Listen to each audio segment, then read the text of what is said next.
Boa tarde. Olá, boa tarde. Tudo bem, Camila? Tudo, professor Ricardo. Com o senhor? Tudo já. Estamos juntos novamente. Verdade.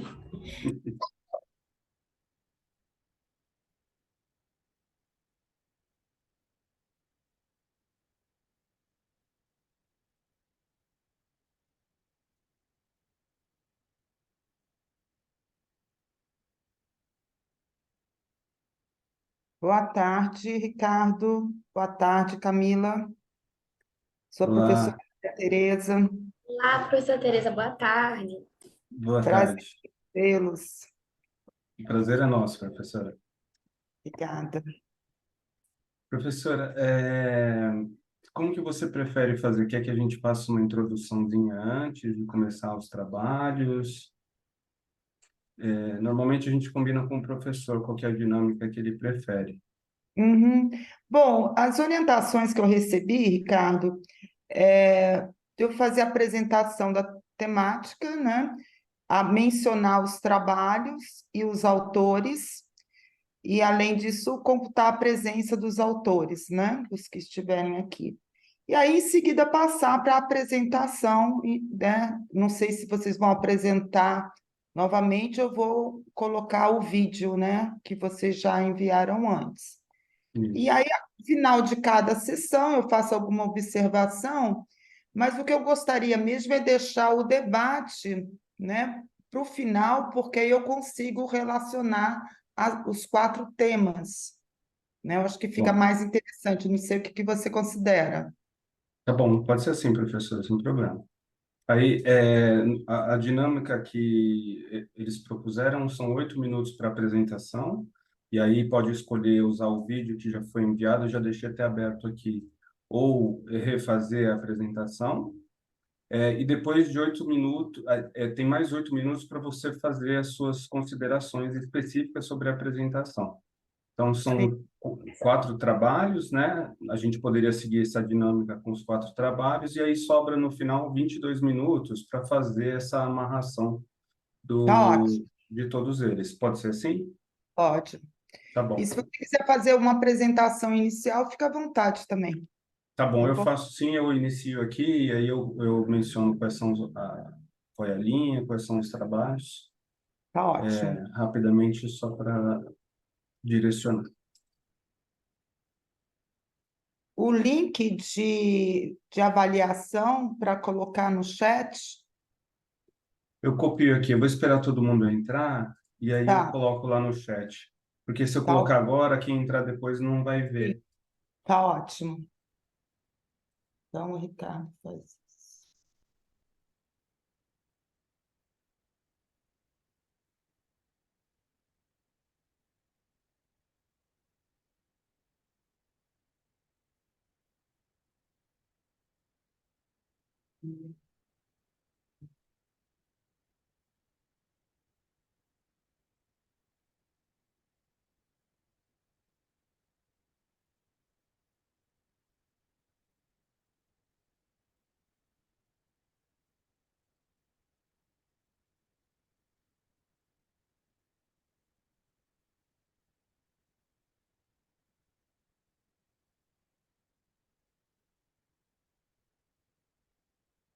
Selma Regina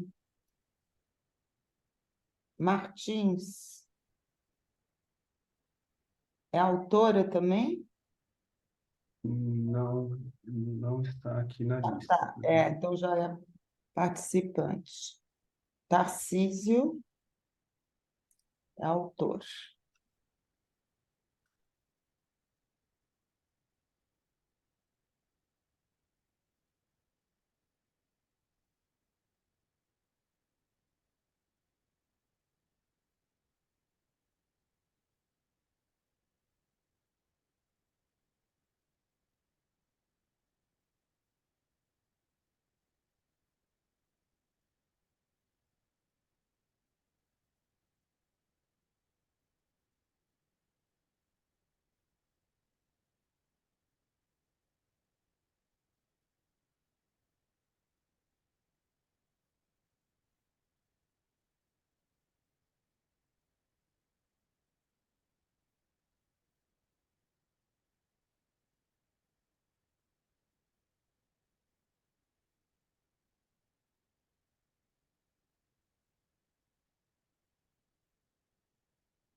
Tarcísio, na ordem que eu tenho aqui, o seu trabalho. Boa tarde, né? Primeiro. Na ordem que eu tenho aqui, o seu trabalho está como segundo, tá? Bom, Ricardo, quem vai apresentar é a minha aluna lá do doutorado, e eu estou em contato com ela aqui para ela acessar a sala. Pela manhã eu tive muito problema de acessar o Zoom, Hum, e não sei como é que está lá o acesso dela. Estou em contato para ver como é que eles estão fazendo, né? Mas quando eu consegui entrar hoje pela manhã, eu já tinha passado a primeira apresentação, isso que tinha começado depois do horário ainda. Então já estão me respondendo aqui. o ambiente online ajuda, né? Porque amplia, acho que o acesso a quem não consegue estar presente ali no Pois é. congresso, mas tem uma questão de infra aí que às vezes acaba ficando É, mais mas complexa. eles também poderiam ter escolhido presencial, né? Então isso é desculpa e não justificativa, né? Sim, sim. As sessões presenciais também estão bem bacanas. Hoje de manhã eu estava lá. Sim, sim.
Boa tarde, pessoal.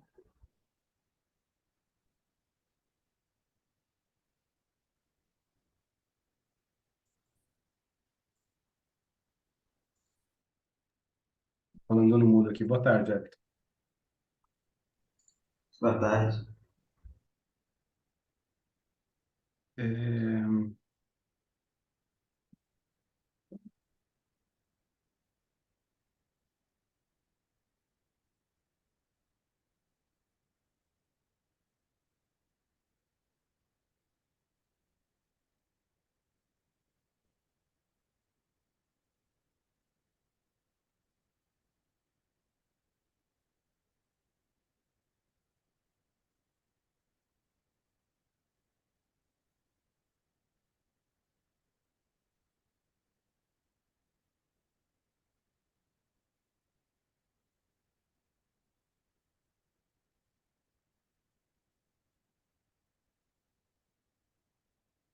professora, Sim, é, quer começar? Quer dar mais uns minutinhos? A Camila é a primeira apresentadora, né, Camila?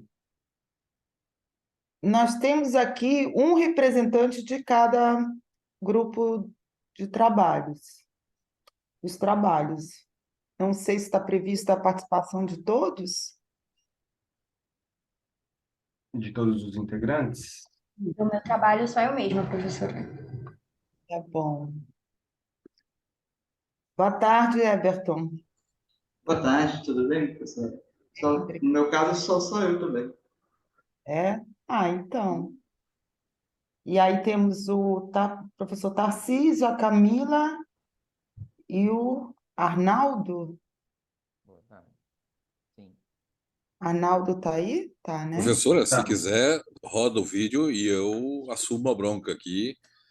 Tá entrando lá, né? Tá entrando na sala, tá atualizando o Zoom, então tá tudo dando certo. Daqui a pouco ela consegue entrar. Mas, Tarcísio, o seu é o segundo. É o segundo. Isso. Tem tempo, quem sabe ela consegue entrar. Se não, toca Olha, essa aí, tecnologia sempre dá um pouco de mete o ansiedade, pau no meu né? trabalho e vamos adiante. Imagina. Dá ansiedade, a gente sempre fica naquela expectativa que tudo vai dar certo. E, inclusive, aqui em São Paulo teve uma chuva sexta-feira, Não, mas é tranquilo. A fiquei gente vem 4 dias. preparado para escutar, a gente vem preparado para escutar as críticas, né? Mas eu digo em relação à tecnologia, devido às chuvas aqui sexta-feira, eu fiquei 4 dias sem internet. E ainda tem gente sem internet, sem luz em São Paulo.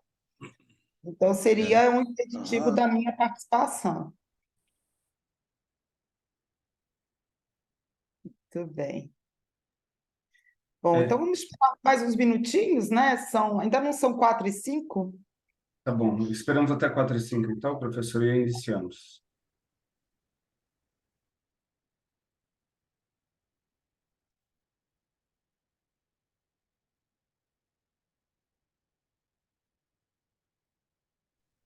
Boa tarde. Olá, boa tarde, Edna. olá, Edna. Oi, tudo bem? Desculpem, o meu Zoom resolveu atualizar na hora de entrar. Mas isso eles sempre fazem, na hora que a gente não precisa. Sim, na verdade eu tinha testado, estava tudo certo, e daí na hora que eu fui acessar, enfim. É.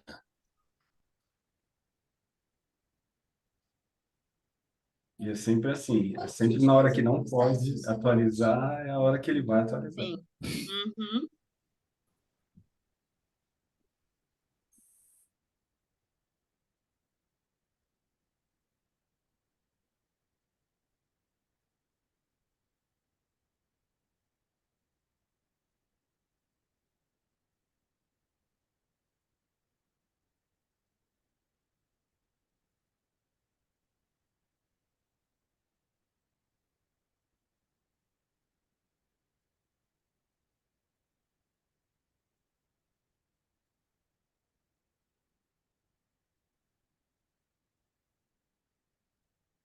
Começamos, professora? Sim, Sim? pode começar. Tá ótimo, então. Bom, primeiramente, pessoal, obrigado pela presença de vocês, obrigado, professora Maria Tereza, pelo apoio aqui na moderação da nossa sessão. Eu sou o Ricardo, eu estou como líder da sessão aqui, vou auxiliar na operação dela, no controle do tempo.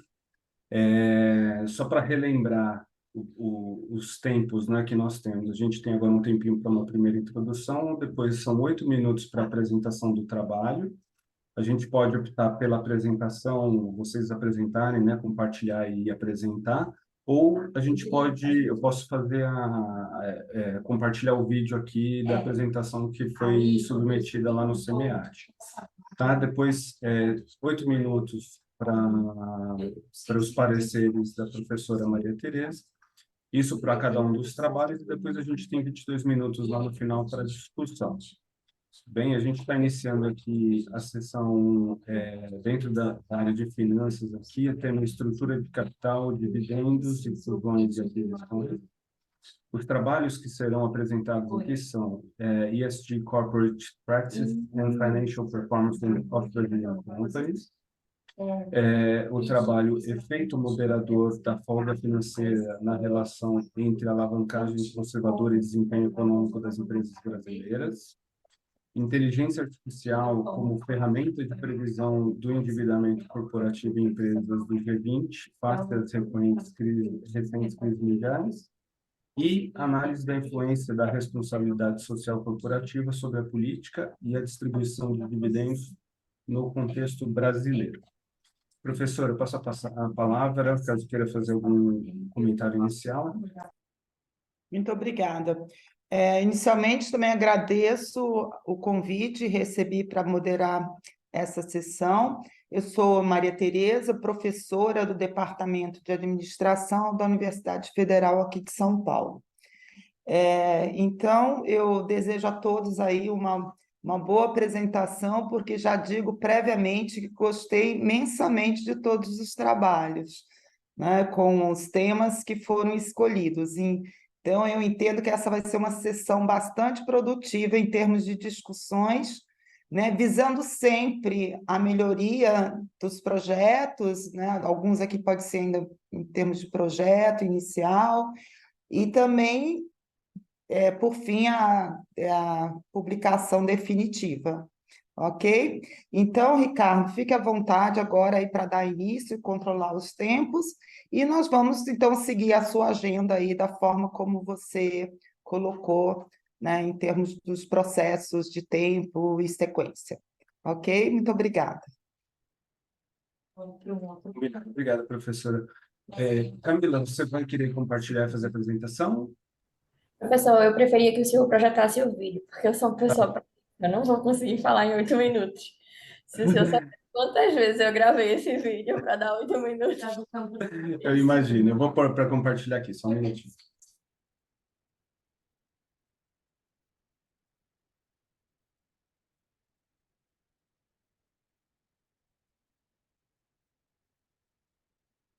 Olá, estamos aqui para a apresentação do trabalho intitulado ESG Corporate Practice and Financial Performance of Brazilian Companies. Observa-se na literatura um debate a respeito da responsabilidade sociocorporativa das empresas desde 1953, mas tem sido destacado uma aproximação entre as temáticas, a convergência das temáticas de governança corporativa e dessa responsabilidade sociocorporativa. E aí essas temáticas juntas, elas compõem o ESG, Environmental, Social and Governance. E as companhias, elas têm sido cada vez mais pressionadas a se desempenhar de maneira responsável na sociedade. Essas práticas desenvolvidas nas 3 dimensões, elas têm sido também mensuradas por estudos. Alguns autores têm observado essa mensuração por práticas de composição de indicadores, práticas de análise de proxies. E é importante mensurar essas atividades para que os impactos causados por ela nas empresas, na dinâmica corporativa, sejam analisados. E uma das vertentes teóricas que estuda esses impactos se foca no desempenho financeiro das empresas. Sabe-se que existe a necessidade do aporte de recursos para o desempenho dessas atividades de ESG, então é importante que se desempenhe bem aquela empresa em função desse investimento. Mas os resultados eles não têm sido conclusivos em função de diversos fatores, como diferentes modelos de avaliação, variáveis diferentes selecionadas e métricas diferentes para avaliar essas atividades corporativas de ESG. Assim, se apresenta o problema da nossa pesquisa, que visa identificar qual é a relação entre as práticas de ESG das empresas brasileiras listadas na B3 e a sua performance financeira. O nosso referencial teórico apresenta as hipóteses dessa pesquisa, que estão embasadas conforme a literatura respectiva. E aí a nossa primeira hipótese, ela vai focar no aspecto ambiental, especificamente, de modo a determinar se essas práticas ambientais influenciam de maneira positiva a performance financeira dessas empresas. Nossa hipótese 2, por sua vez, vai focar na dimensão social, analisando ainda também essa relação com a performance financeira. E, por sua vez, a hipótese 3 vai observar a terceira e última dimensão do ESG, que seria justamente os impactos da governança corporativa. A literatura ainda sugere para a gente que diversos autores encontraram que os impactos das práticas de ESG podem não ser notados no curto prazo. Eles podem não ser observados no mesmo momento da sua aplicação. E aí isso fundamenta a nossa hipótese 4, que vai testar se as práticas de ESG desenvolvidas por aquela empresa no ano corrente terão impactos positivos no desempenho futuro no próximo ano daquela empresa. A metodologia dessa empresa agora é apresentada, compõe essa empresa, compõe essa amostra as empresas listadas na B3, com dados de 2010 a 2021. É importante que, para incluir na amostra, essa empresa teria que ter emitido o relatório de sustentabilidade e estar ativa no ano de 2021. Foram retiradas da amostra as empresas de seguro e financeiras, assim como aquelas com informações contábeis incompletas e com patrimônio líquido negativo. A performance financeira foi mensurada em aspecto contábil pelo retorno sobre o ativo e em aspecto de mercado pelo QD Tobin. E a nossa proxy de ESG para mensurar o desempenho dessas atividades, que é um dos grandes diferenciais desse estudo, foi composta por 30 questões objetivas e binárias embasadas na literatura correspondente. E as nossas variáveis de controle foram tamanho, alavancagem, crescimento e a intensidade energética do setor. Aqui algumas as questões que nós utilizamos para compor essa proxy. E aqui o modelo utilizado, a gente fez a regressão com dados em painel com efeitos fixos e estão expostas todas as nossas variáveis. É importante destacar que esse modelo foi observado ora considerando o retorno sobre o ativo, a métrica contábil, e ora observando a métrica de mercado, que seria o QD Tobin. Partindo agora para a nossa análise de resultados, a gente pode perceber que entre o primeiro ano de análise, que é 2010, e o ano de 2020, que é onde foi coletado os relatórios de sustentabilidade, houve um crescimento. É importante destacar que nesse momento da coleta ainda não era obrigatória a divulgação de relatórios de sustentabilidade aqui no Brasil. Ainda assim, a gente pôde observar, que quase o dobro das empresas entre o período publicaram esse relatório. A gente pode também notar, quando observadas as respostas positivas dentro dessas questões por dimensão, que cada vez mais as empresas obtinham maior pontuação nas dinâmicas individualmente observadas, ambiental, social e de governança. E aí, falando um pouco das nossas estatísticas descritivas, a gente pôde observar que o retorno sobre o ativo, em média, da nossa amostra é de cerca de 0,5. E observa-se que, dentro da nossa amostra, as empresas têm um crescimento disparo, assim como oportunidades de crescimento quando analisado o desvio padrão. Aqui, a nossa análise inferencial, de fato, na qual é importante destacar que o modelo 1 considera a ESG de forma ampla em toda a sua dimensão, ou seja, o somatório total do questionário elaborado para a composição da proxy, enquanto o modelo 2 vai focar especificamente nas dimensões social, ambiental e de governança corporativa, assim como o modelo 3 considera o ESG em âmbito geral, e o modelo 4, agora parametrizado para a métrica de mercado do QD Tobin, vai observar as dimensões individualmente.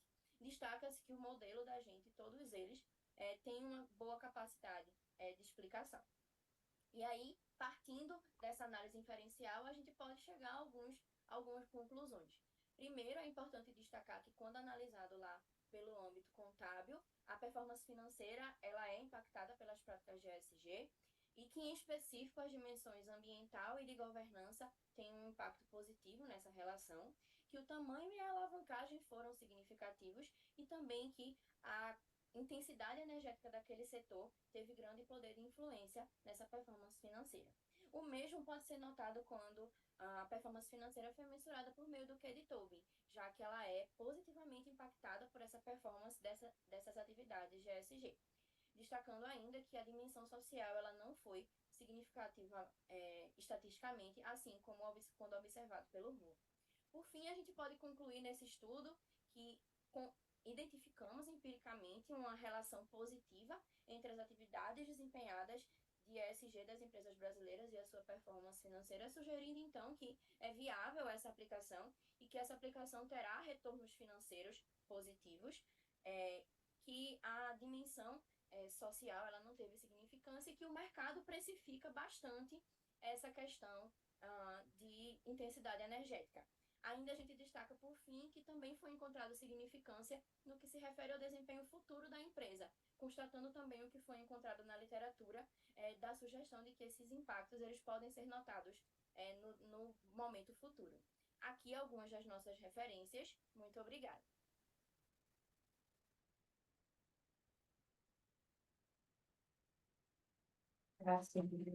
Obrigado. Tudo que acontece Professora? e a gente compartilha.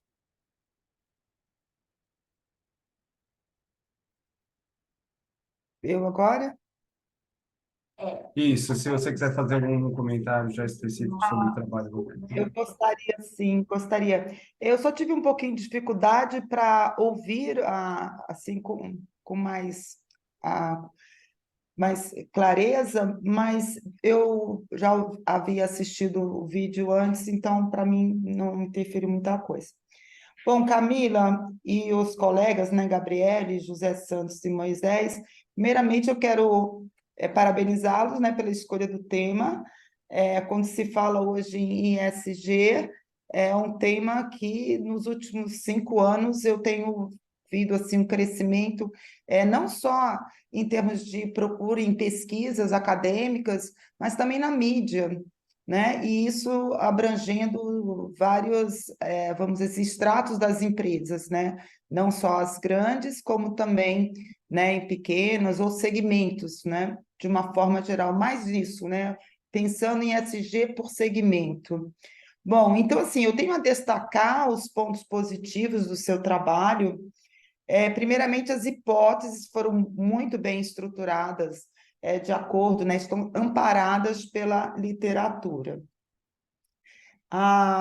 Mas o que me chamou mais atenção é a construção da proxy para o ESG que vocês fizeram, tá? Que eu considero uma das contribuições do seu estudo.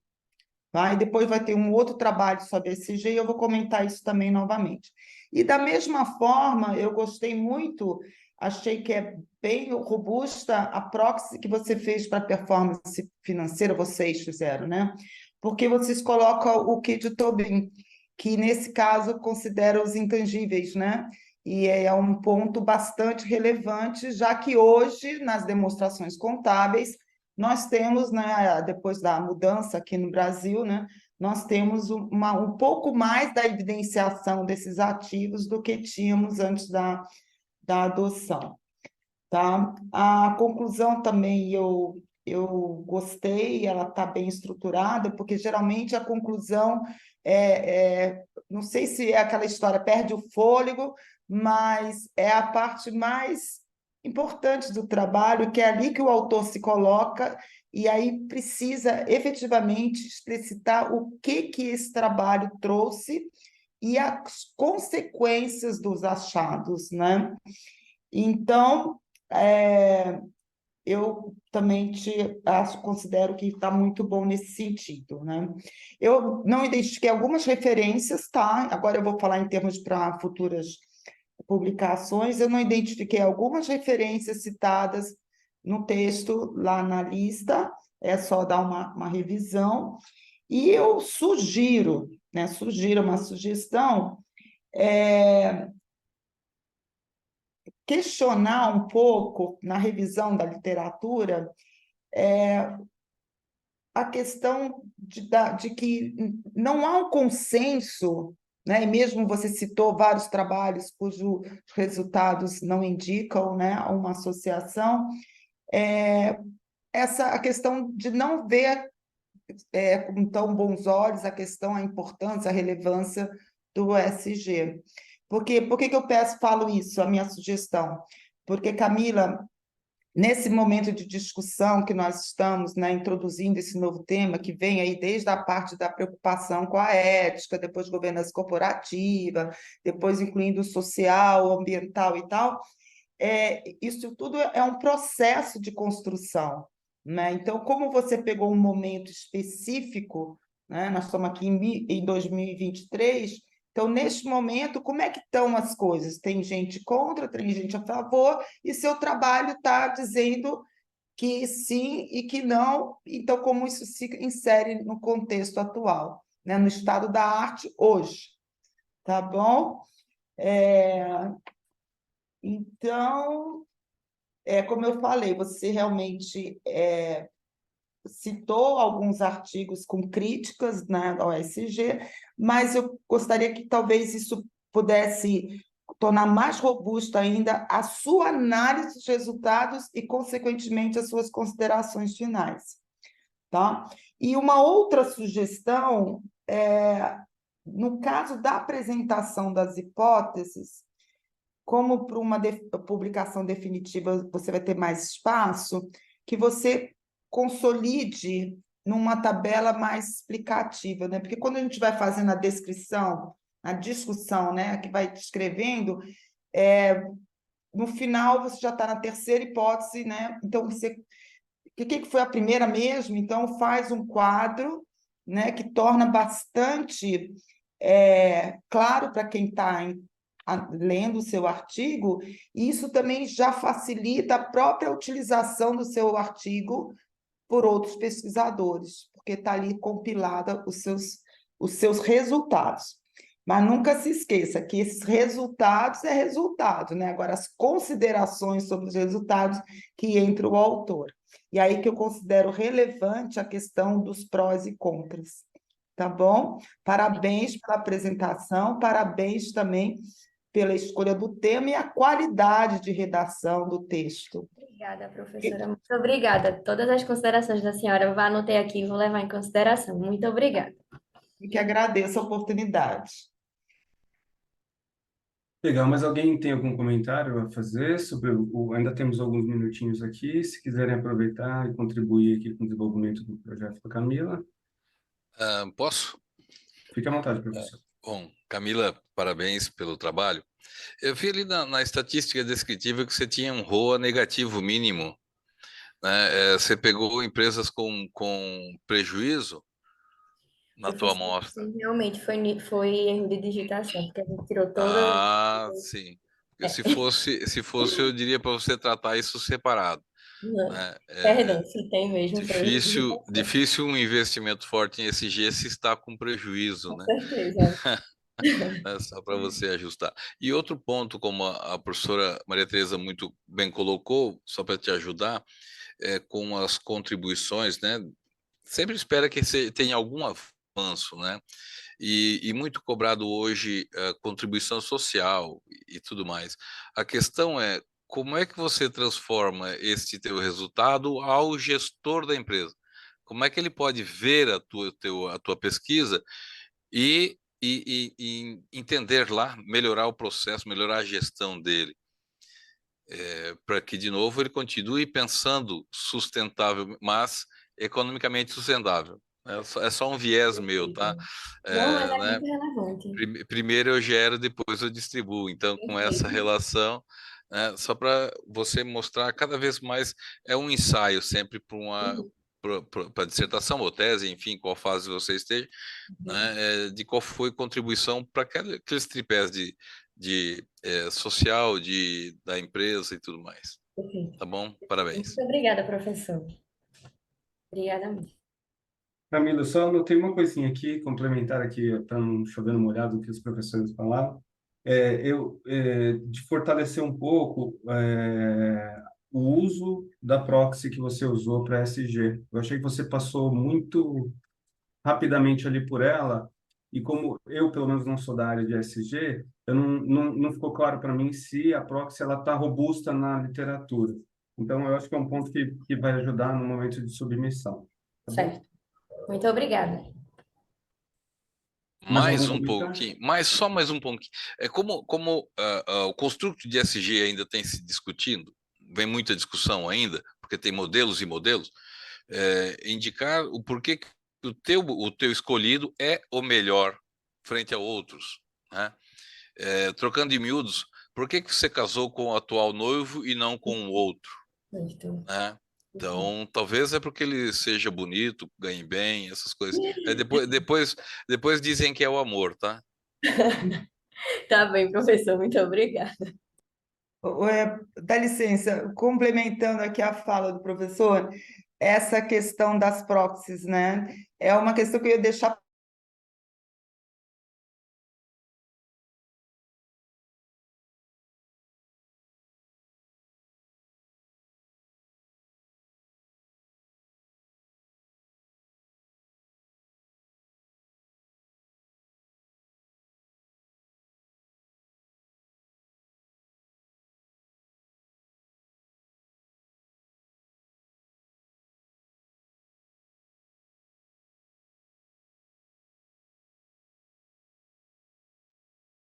Pelo jeito não foi só na sexta-feira passada, porque teve outra Aí, sessão que eu participei online que também deu problema aqui com a conexão.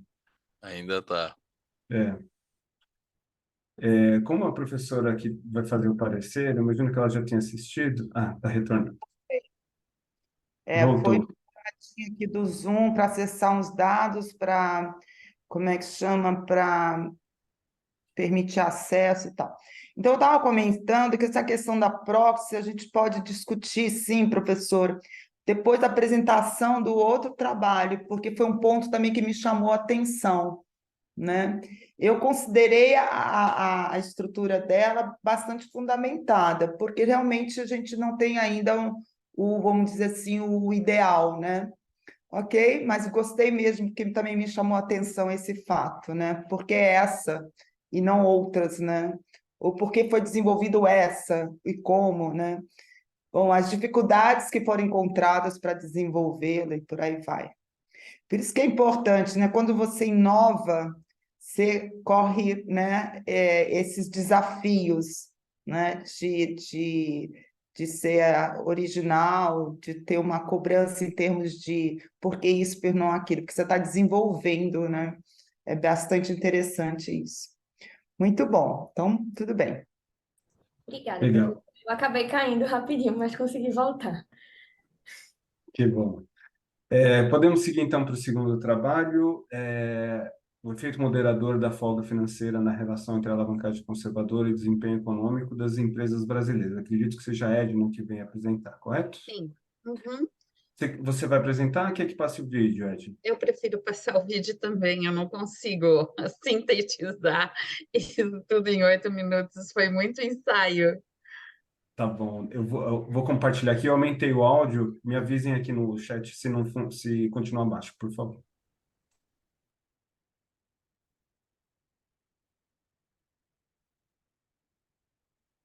Olá, meu nome é Edna e eu vou apresentar o artigo Efeito Moderador da Folga Financeira na relação entre a alavancagem conservadora e desempenho econômico das empresas brasileiras.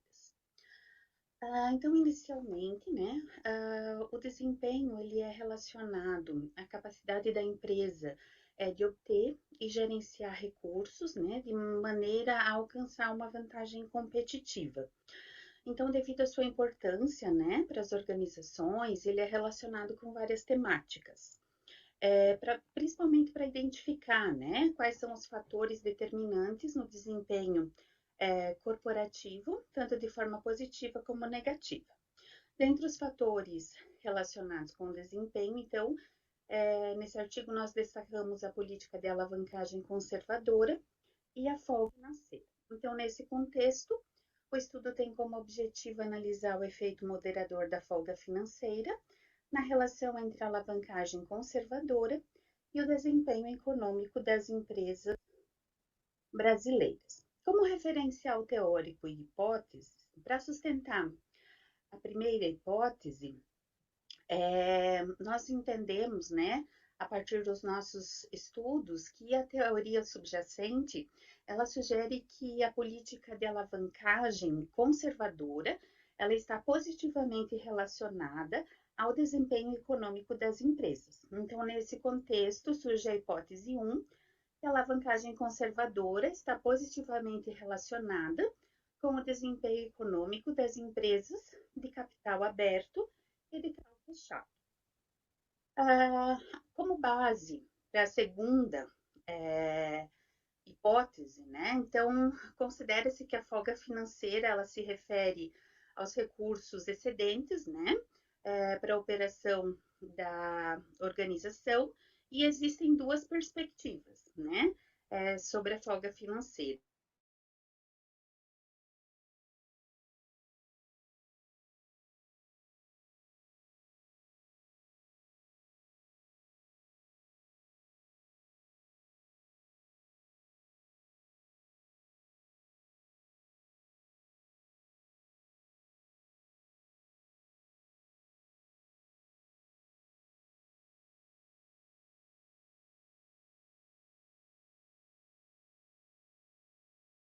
A alavancagem com desempenho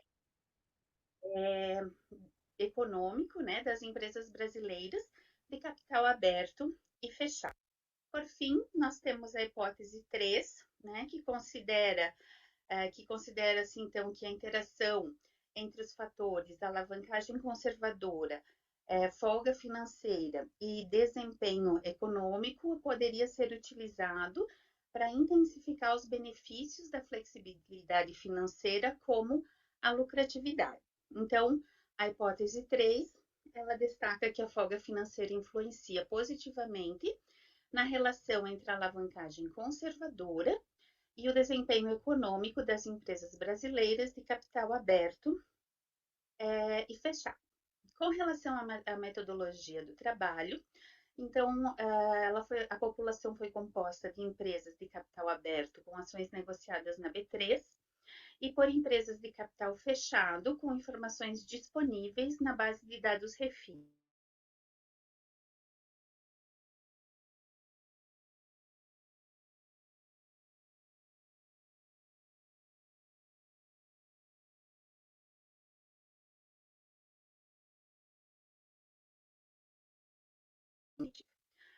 Foram excluídas as empresas financeiras e as empresas que não apresentaram os dados suficientes para análise. Então, a amostra ficou formada por... Analisou-se o período, então, de 8 anos, e para a análise dos dados foi utilizada estatística descritiva e a regressão linear múltipla, utilizando-se de modelos de painel de dados em dados.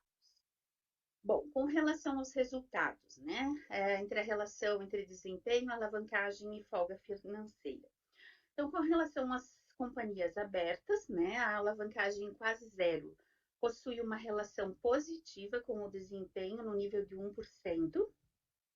Já para as empresas de capital fechado, a alavancagem quase zero representa o inverso, uma relação negativa e significativa na ordem de 5% com o desempenho.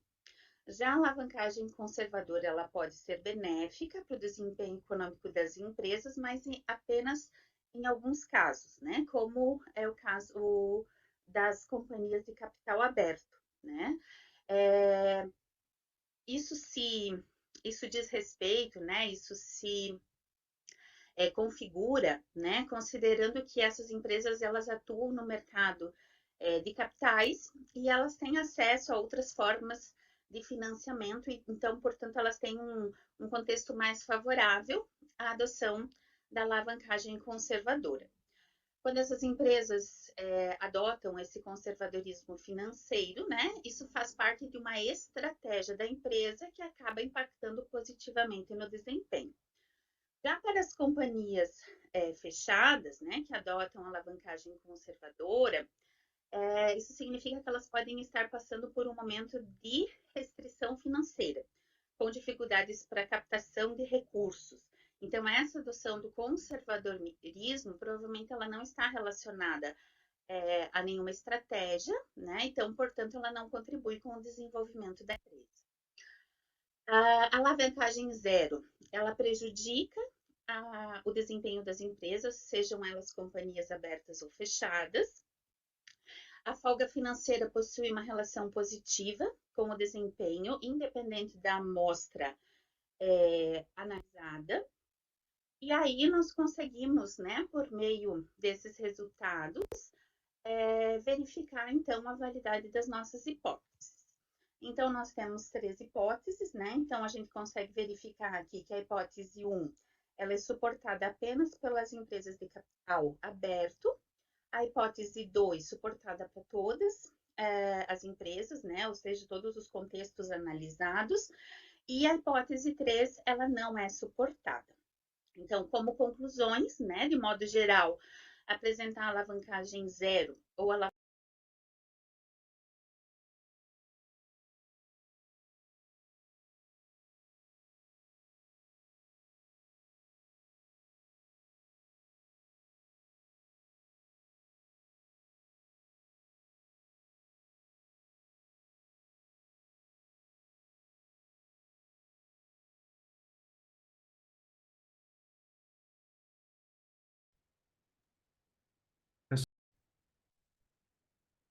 pela escolha do tema, quer dizer, uma questão bastante preocupante para as empresas, né? Essa questão da como administrar seu endividamento, sua liquidez. Em termos dos pontos positivos do seu trabalho, eu ressalto a qualidade do referencial teórico. Eu lendo o seu trabalho, né, do seu grupo, parecia que eu estava lendo um livro extremamente didático, né? Isso eu considero muito bom, uma fluidez na redação, né? Vamos supor, me coloquei no lugar, e se eu nunca tivesse ouvido falar sobre sistemas, esses conceitos, estariam todos muito bem claros, tá? Então, esse é o ponto que eu destaco. Agora, a minha sugestão, visando uma futura publicação, ela está na conclusão, porque a conclusão ela se limitou apenas a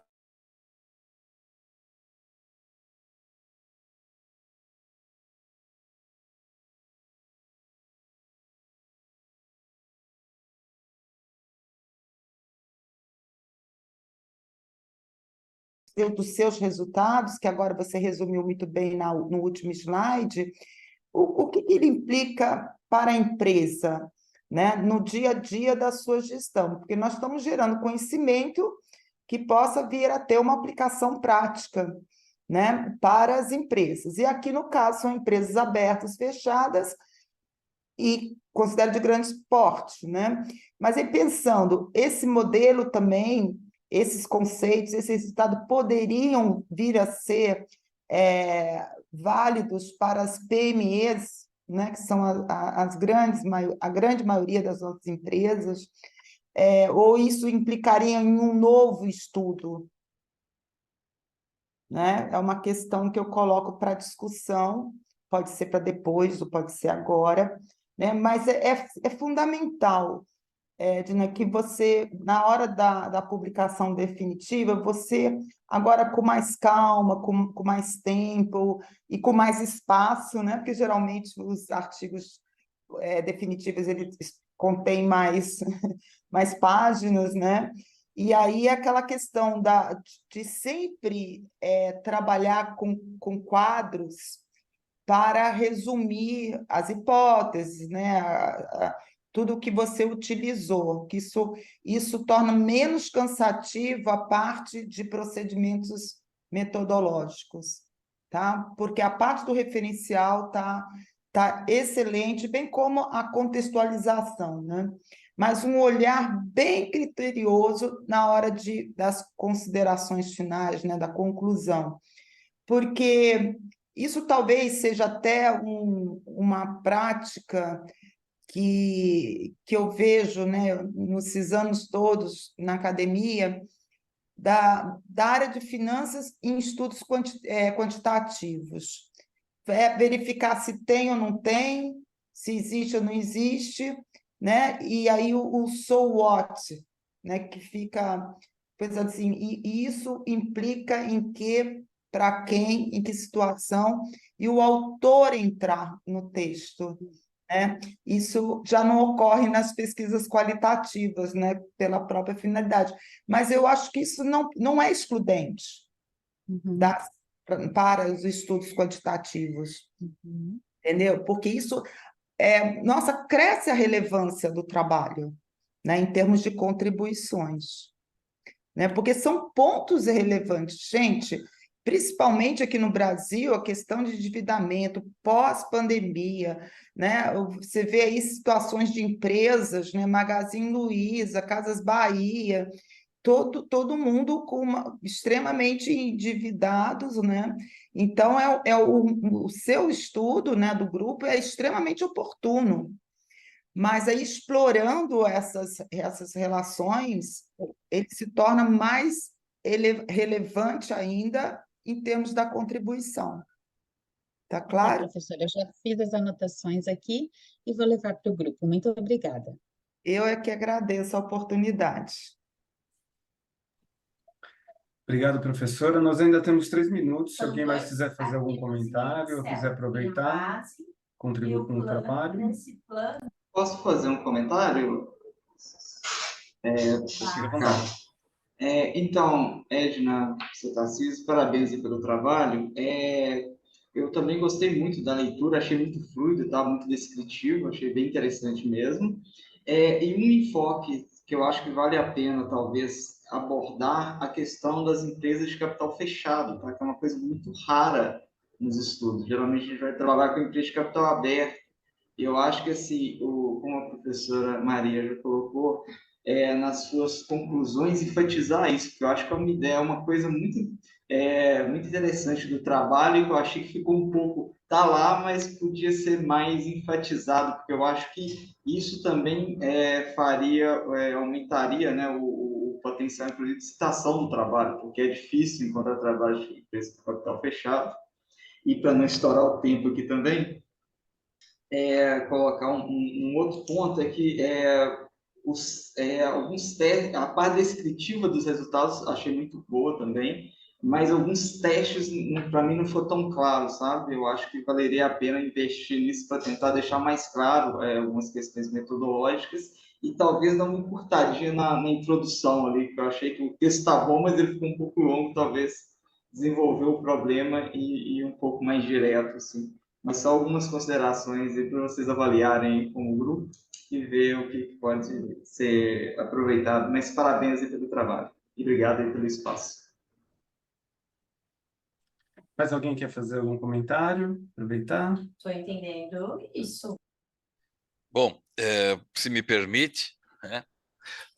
Agora não para falar do artigo, mas tentar justificar também, porque meu lombo também está ali, né? Mas os comentários são muito bons e em linha com o que a professora coloca, de nós olharmos a conclusão, e ela ficou sim numa caixinha muito ainda primária, né? Porque nosso olhar para a conclusão tem que ser em função do que foi a caracterização do problema e como é que resolvemos o problema. Como é que esse problema passou a ser uma contribuição no conhecimento. Mas ainda seguimos, o objetivo é isso, às vezes foge do controle, né? Mas nosso olhar de contribuição ele tem que ser de fato em função de qual foi o problema, como é que nós resolvemos isto e deixamos algum sinal no conhecimento. Claro, não foi um artigo de fechamento de curso, apenas de disciplina, então a discussão ainda é bastante incipiente, né? É mais um tijolinho para a tese, de alguém vai servir, né? Então, esse é o ponto. Como eu sempre digo, artigo de disciplina, grupo de pesquisa é um ensaio, né? Depois você vai na tese ou dissertação e faz o melhor. Evita aqueles erros todos que foram colocados. E também a questão, como agora está acontecendo mais no Brasil, é de apresentar em outros congressos, né? Amadurecer a pesquisa. E quem quiser, mais alguns artigos também sobre... que o foco não foi nas empresas, foi objeto de estudo, capital fechado, mas o nosso foco foi folga financeira e alavancagem zero.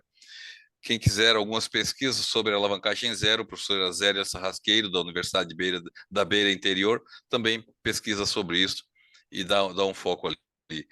E vários outros daí de folga financeira tem bem mais, né? Mas só para também deixar aí, vai que a gente traz mais alguém a finanças. E como a professora colocou, ainda que seja finanças, a análise ela tem que ser qualidade. Não é o número, né? Mas a gente tem que conseguir dar qualidade a ela e sim, o pessoal da área qualitativa explora mais isto, né? E em várias pesquisas a gente olha e o que é importante é o R quadrado. Jesus, ali é o meio, né? O que isso indica lá para frente, né? Como é que nós pegamos esta informação e qualificamos ela aos olhos do gestor? Mais ou menos isso. Nem sempre a gente consegue fazer em tempo. Obrigado, hein? Posso complementar, Ricardo? Pode complementar, professor. Não, eu gostei aqui da abordagem do professor, porque, assim, uns anos atrás fiz alguns estudos de gerenciamento de resultado, né? E o meu grupo de pesquisa era extremamente quantitativo, até o professor de São Paulo, da Paraíba, fizemos alguns artigos juntos e tudo, e eu falava assim, tudo bem, gente, a gente viu que aplicamos lá os modelos, se tem, se não tem. Agora, se eu tenho vontade de saber, curiosidade, é por que se escolhe fazer ou não. Aí eles brincavam comigo, professor, isso é coisa qualitativa, isso aí estou fora, né? Então, mas os estudos em finanças, eles vão dar subsídios para a gente entender o comportamento dos gestores, porque os números, né? Eu sou da área de contabilidade, né? Os números, eles mostram as consequências das ações tomadas, né? Se tem ou não tem gerenciamento de resultados, se tem folga ou se não tem folga. Mas eu quero entender assim, como essas decisões foram tomadas, né? Aquela questão, gerenciamento de resultado é ético, é legal, mas é ético, e por aí vai, né? Então, por isso que eu acho que as pesquisas hoje, mais do que antigamente, né? Antes tinha uma rivalidade maior, ou quanti ou quali, né? Hoje eu acho que elas podem andar bem juntas, uma complementando a outra sobre o mesmo tema, né? É isso. Muito bom, professor. Gostei da sua simpatia pela junção das duas. Professora, nenhuma exclui. Vamos trabalhar para agregar. Vamos trazer todo mundo. Exato mesmo. A tal Inclusive da... inclusive os métodos, né? Nenhum exclui outro. Vamos unir o Não, Brasil e não separar, né? exato, que nem aquela época que se falava da síndrome do R ao quadrado, né? Então, vamos realmente entender. Eu gostei da sua fala, é o meio, né? Muito bom. Legal, muito bom. Obrigado pelas contribuições, professores. Podemos seguir para os próximos trabalhos? Só para alinhar com o restante da sessão, nós usamos 50 minutos para fazer a discussão de dois, e nós temos 40 minutos para a discussão de mais dois papers, tá? Então, teremos que ser um pouquinho mais justos aí com relação ao horário para os próximos trabalhos. Se não houver problema, se vocês aceitarem, a gente pode estender um pouquinho mais aqui para aproveitar a reunião aqui para discutir, que somos brasileiros, eu ouvi isso hoje de manhã e eu gostei bastante. Somos brasileiros e temos esse direito. Muito bom. Vamos seguir com o próximo trabalho, então. Everton, é o seu trabalho, Inteligência Artificial como ferramenta de previsão do endividamento corporativo em empresas do G20, face às recentes crises mundiais. Você prefere que eu transmita aqui o vídeo? Eu preferiria. Os 8 minutos realmente são bem curtos. Desafiadores, né? Só um minutinho que eu já vou... Bem desafiador. Obrigado.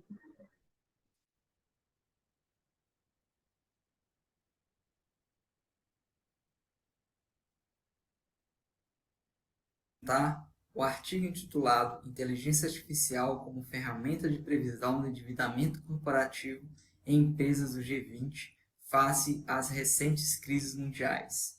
Esse artigo foi elaborado por mim, Everton Alex Avelar, juntamente com os professores Hudson Fernandes Amaral, Ricardo Vinícius Dias Jordão e o pesquisador Terence Machado Boina.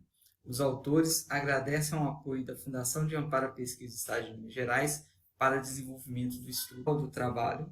Foi avaliar o desempenho de algoritmo de inteligência artificial na previsão do nível de endividamento de empresas em períodos de crise. Para isso, foram analisados dados de 11.944 empresas de países que fazem parte do Grupo dos 20, o G20, entre os anos de 2019 e 2022. Nesse caso, foram incluídas duas crises recentes, a pandemia de Covid-19 e a invasão russa à Ucrânia. Como objetivos específicos, foram propostos e cumpridos: identificar a consistência das variáveis determinantes do endividamento das empresas ao longo do período analisado. Nesse caso, empregamos a regressão linear múltipla. Comparar a capacidade de predição do nível de endividamento entre algoritmos de inteligência artificial e técnicas estatísticas tradicionais. Nesse caso, os algoritmos de inteligência artificial foram redes neurais artificiais e Randall Forest. Avaliar o desempenho dos modelos em prever o nível de endividamento entre países desenvolvidos e emergentes e discutir os resultados sobre a perspectiva da literatura de finanças. Com base na literatura, foram propostas 3 hipóteses a serem testadas na pesquisa. Hipótese 1.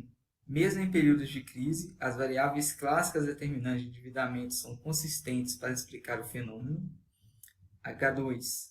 Algoritmos de inteligência artificial apresentam desempenho preditivo superior às técnicas estatísticas tradicionais para explicar o fenômeno do endividamento.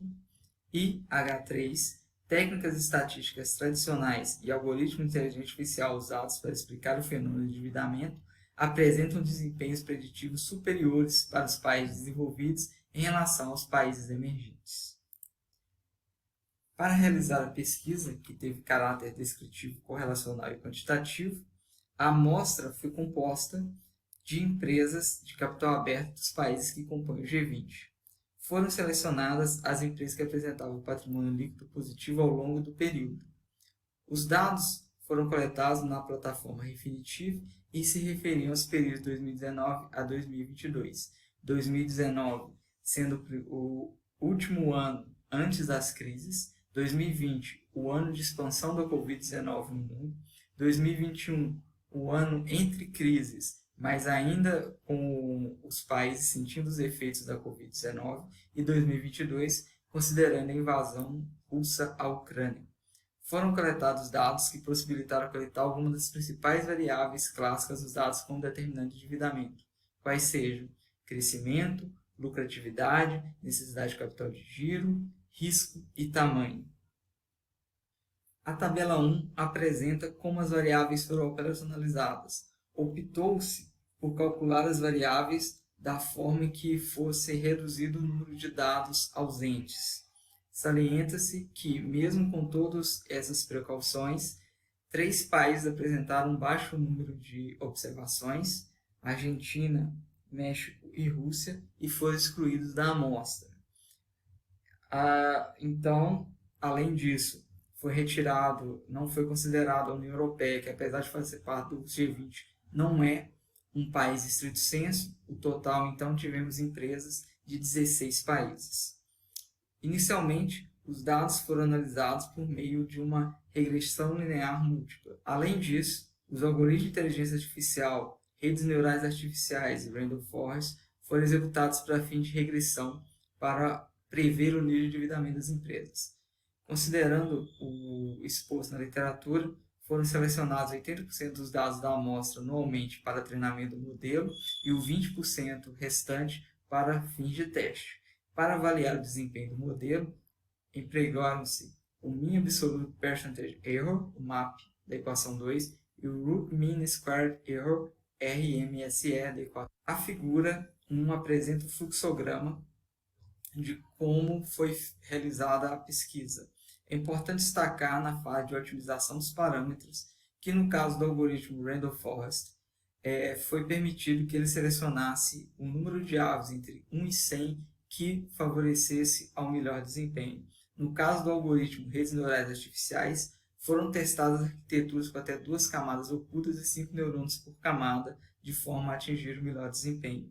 Destacando que quando a gente temos mais de duas ou mais camadas ocultas, o algoritmo consegue chegar no aprendizado profundo. Aplicadas as seguintes técnicas para análise de dados: análise de regressão, estatística descritiva e teste de Mann-Whitney. A análise de regressão foi empregada para atingir o objetivo específico 1 e testar a hipótese H1. A estatística descritiva e teste de Mann-Whitney foram empregados para atingir o objetivo específico 2 e testar a hipótese H2. E a estatística descritiva e teste de Mann-Whitney também foram aplicados para atingir o objetivo 3 e testar H3. Os principais resultados e conclusões. Os resultados evidenciaram que as variáveis clássicas selecionadas como determinantes do nível de endividamento corporativo foram significantes de forma consistente durante todo o período de análise nos modelos segregados por país, ratificando sua importância para a explicação desse fenômeno, mesmo em períodos de crise. Dessa forma, nós corroboramos H1. Por outro lado, ao contrário do esperado, os modelos estimados com base em algoritmos de inteligência artificial não apresentaram desempenho significativo e consistentemente superiores aos modelos baseados em regressões lineares durante o período de análise. de acordo com o teste de Menno-Whitney. Dessa forma, não é possível corroborar H2. Verificou-se ainda que os modelos baseados em tais algoritmos estimados para empresas de países desenvolvidos tenderam a apresentar desempenho superior àqueles estimados para empresas de países emergentes em 2019 e 2021, que pode ser associado a maior qualidade da informação contábil e eficiência de mercado para aquele primeiro grupo de países, corroborando parcialmente H3. Os resultados da pesquisa contribuem de forma relevante para o estudo do fenômeno de endividamento corporativo sob diferentes perspectivas. Analisaram-se empresas de países do G20, cujo papel político e econômico é extremamente relevante no contexto global. Avaliaram-se o desempenho de modelos para a previsão de nível de endividamento em períodos distintos, considerando duas graves crises recentes. Utilizaram-se diferentes algoritmos de IA para fim de previsão, que é uma tecnologia cada vez mais usada por gestores, acadêmicos e sociedade em geral, e demonstrou-se a heterogeneidade de desempenho dos distintos contextos institucionais dos países e dos momentos econômicos globais. Destacou-se a relevância do emprego de modelos de IA e de estatística descritiva para a análise do fenômeno do endividamento empresarial. Muito obrigado. Muito bem, sou eu agora. Pode seguir, professor. Bom, Everton, muito bom o seu artigo, parabéns a você e ao grupo. Gostei muito dessa junção, né? Você pegou o que, vamos dizer assim, que eu costumo dizer que na academia também é a moda, né? A moda, né? Aquilo que todo mundo vai pesquisar porque é o tema do momento, inteligência artificial. Mas você contrapôs com as metodologias tradicionais, né? Parabéns por essa sacada, por assim dizer, né? Então, eu ressaltei aqui o seu estudo, que eu gostei muito da forma como ele foi desenvolvido, na forma da apresentação, da estruturação dele, né? Eu acho que ele tem pouquíssimos ajustes para uma publicação definitiva, e ressalto a figura 1 e a tabela 2. Eu até vou passar a adotar esses modelos, porque fica muito mais visível e contribui para o entendimento do estudo. E toda vez que a gente faz tanto a parte, né, da formulação das hipóteses, dos procedimentos metodológicos, e parte do referencial desta forma, isso facilita demais as considerações finais, né? O que isso implica, né? Então, uma sugestão, né? Eu já falei que eu gostei demais dessas figuras, né? O que eu sugiro para a produção definitiva são duas coisas. Uma é a questão das hipóteses, resumindo, tá? Então, essas tabelas ou quadros que você utilizou antes, pode finalizar com uma, tá? Porque isso aí você coloca de novo o leitor nos seus resultados, e aí vem você e o grupo, né, com as implicações desses resultados, né? E ressaltar, eu achei assim, olha, gente, uma crítica, por que não pode haver um questionamento crítico, tipo, olha, as tradicionais também funcionam. Então, por que essa coisa toda, assim, sabe? Quando eu ia falar um exemplo, mas não é muito feliz atualmente. Mas, assim, é porque antes, né, quando havia futebol feminino, a bola ia, todas as meninas iam para a bola, né? Isso eu me lembro da minha filha jogando futebol na escola há 20 anos atrás. Então, assim, todo mundo vai para aí, inteligência artificial, né? Mas e as tradicionais? É como se, de repente, como o professor comentou, nada vale mais, agora é só isso. Não, as coisas podem convergir, né? Andarem juntas. Então, eu acho isso muito interessante. Eu me lembro das palavras do meu professor da graduação, mestrado, doutorado, professor Eliseu Martins. Ele fala assim, olha, toda análise começa com os números contábeis, né? Quer dizer, está lá na base né? Pode vir isso. Então, é sempre bom é, contrapor o que vem como novidade e o que já existe. Ah, então a professora Maria Tereza ela é contra a mudança. De jeito nenhum, né? Eu sou contra modismos, né? Eu acho que nós temos que ser justos com as coisas que funcionam. Não desconstruir tudo que já foi falado, foi feito, e, né? Então, isso eu achei bastante interessante. Agora, uma pergunta, é, Everton, por que momento de crise? Eu fiquei com isso na cabeça, sabe? Eu falei assim, e se não fosse crise, como é que seria? Por que você escolheu um momento de crise? Ok. Professora, primeiramente, obrigado aí pelas considerações, sugestões. Vou colocar aí aqui para o pessoal do grupo. Curiosidade, essas figuras eu faço, eu proponho o pessoal fazer e gosto de fazer exatamente para eu também não me perder, sabe? Porque quando a gente vai fazendo, ajuda Imagina o bastante a leitor. gente. O leitor. O que acontece? Sobre a crise, é porque a gente achou que seria interessante. A gente teve, o Brasil especificamente, né, a gente tem vários momentos de crise, digamos assim, mas a gente tem duas, como a gente está lidando com dados do G20, país G20, então são crises, a gente queria enfatizar esse novo momento que a gente vive, né, desde a pandemia de 2020, e seria interessante algo que cortasse todos os países, pelo menos influenciar de alguma forma todos os países, por exemplo, a gente focou as duas crises, apesar da invasão russa à Ucrânia, depois a gente avalia em um outro artigo, inclusive, ela tem muito mais impacto nos países europeus ou nos outros países do que na América Latina e alguns emergentes. Mas a ideia foi essa, a gente está tendo um momento de crise, como funciona ali? Aí a gente já levou as técnicas e vamos ver como elas se desenvolvem ali. E a ideia do artigo, a ideia o projeto de pesquisa mais amplo, mas a ideia é exatamente fazer, como a senhora já colocou, evitar modismo, assim, fazer esses testes bem na crise. A regressão funcionou ali, pelo menos para o grupo inteiro. Teve alguma diferença depois, na qualidade da informação, inclusive, né, que foi a qualidade da informação contábil que a gente usa de base, que fez uma certa diferença ali.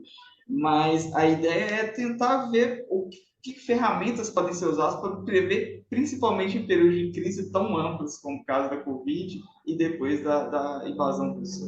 Então, foi mais ou menos nesse sentido que a gente selecionou. Eu acho que eu merecia, viu, Everton? Merecia uma explicação. Por que momento de crise? Uhum. Eu entendi que é porque seria um momento que você pode, que todos os países estão, vamos dizer assim, numa situação semelhante. Seria, impactou todo mundo, não é? Entendeu? Eu entendi isso, né? Mas é interessante você colocar assim, por que momento de crise, né? Um parágrafo na introdução, né? A crise atingiu, assim, o que vocês conversaram para chegar à conclusão de como fazer o estudo, você coloca na introdução, né? E eu escrevi aqui eu fiquei com gosto de quero mais, eu queria saber mais, sabe? Assim, porque outra questão, agora eu acho que eu vou extrapolar o tempo, viu, Ricardo? Mas depois a gente vai em frente. Quando eu fiz doutorado, eu comecei em 2001. Eu tive uma aula com o professor Corrara aí na FEA e nós vimos redes neurais. E aí eu olhei assim, gente, rede neural é inteligência artificial? Eu não sabia. Aí eu fiquei com isso na cabeça. Também não é a minha área de atuação, né? Então eu sou ignorante em muitas coisas dessa área e não acho demérito nenhum. Mas eu pensei assim, então o que é essa inteligência artificial se naquela época, em 2001, né, mais de 20 anos, né, isso já existia, né, na disciplina do professor Conrad de estatística multivariada, então a gente árvore de decisão, não sei o quê, pá. Então, assim, eu fiquei com gosto de quero mais, eu quero entender mais né, essa coisa agora que está acontecendo. Eu estou falando coisa porque eu não sei, veio para ficar, é um momento, né? Eu só vejo um monte de discussão e IA na educação, IA na pesquisa, IA na empresa. Ah, agora acabaram os TCCs, as teses e as dissertações, porque tudo agora vai ser feito pela fulana lá. Então, eu não acredito nada disso, entendeu? Porque eu acho que ainda vamos chegar a um momento que isso é um apoio, né? Eu posso fazer assim, que nem a gente tem o corretor do Word, que hoje cada vez está mais, então vai ter uma forma, mas que isso venha a substituir a redação, né? A elaboração, a estrutura, que é uma criação, uma tese, uma dissertação, né? Método científico e tudo, eu acho muito difícil. Mas gostei muito, viu? E se você publicar outros artigos aí, põe lá no LinkedIn para eu poder acompanhar aí, que eu fiquei curiosa com esses desdobramentos. Ok, deixa eu ver se eu não tenho mais alguma coisa. A outra questão que eu coloquei também, viu, Everton, é os prós e contras da inteligência artificial, porque não é uma questão resolvida, né? O mesmo comentário do primeiro trabalho, não é uma questão resolvida, né? E aí que vem a parte crítica do seu estudo, porque você está pegando uma coisa que é o do momento e está comparando com o tradicional. Vocês têm que entrar e explorar isso, entendeu? Tranquilo. Não tenha medo de ser crítico. Coloque perguntas, entendeu? Coloque perguntas. Não dê respostas, não. Coloque perguntas, entendeu? Muito obrigado por suas considerações. Eu que É, agradeço. só fazendo um parêntese rápido, o grupo, a gente começou, o núcleo de pesquisa começou no passado, a gente está criando e está aplicando e testando, mas o mundo que a gente, da inteligência artificial hoje está muito ligada a uma questão que a gente chama de aprendizagem de máquina, machine learning, que aí as redes neurais estão lá, árvores de decisões e alguns outros, e o boom que a gente tem na sociedade, de uma forma geral, tem muito a ver com capacidade de processamento e volume de dados. Então, isso, e aí as empresas começaram a captar, começou a funcionar, a uberização, outras coisas, por isso que voltou com força, mas redes neurais a gente pode voltar até a década de 50 para discussões de redes neurais. Então, assim, é um tópico em evolução. Mas muito obrigado pelas considerações, professora. Vou considerar tudo aqui e avaliar com o pessoal. Muito obrigado mesmo. Obrigada aí pela sua explicação. Muito bom saber que era antes dos anos 2000. Eu aprendi isso nos anos 2000. Muito bom. Ô Everton, só dois comentários rápidos aqui, para não passar muito mais o tempo. Pelo que eu entendi, você não fez o one step forward, né? Você pegou 80% e modelou e projetou, né? Não teve outros passos. É uma coisa que a gente tem que aprimorar ainda. Talvez isso ajude um pouco na assertividade do modelo. E um outro aspecto que eu anotei aqui, lá nas conclusões, vocês colocaram que nos países emergentes, acho que o desempenho foi pior dos modelos, né? Talvez tenha uma variável aí de restrição de crédito que precisasse entrar para melhorar a qualidade do modelo, só para reflexão aí. Ótimo. Muito obrigado.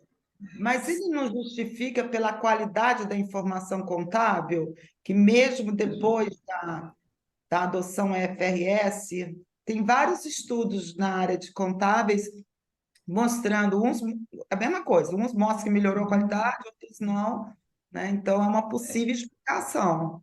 Sim, tá lá. Sim. A gente justificou nesse ponto, mas realmente a gente não testou se efetivamente teria. A gente justificou usar essa linha de justificativa. Obrigado, pessoal. Legal, parabéns.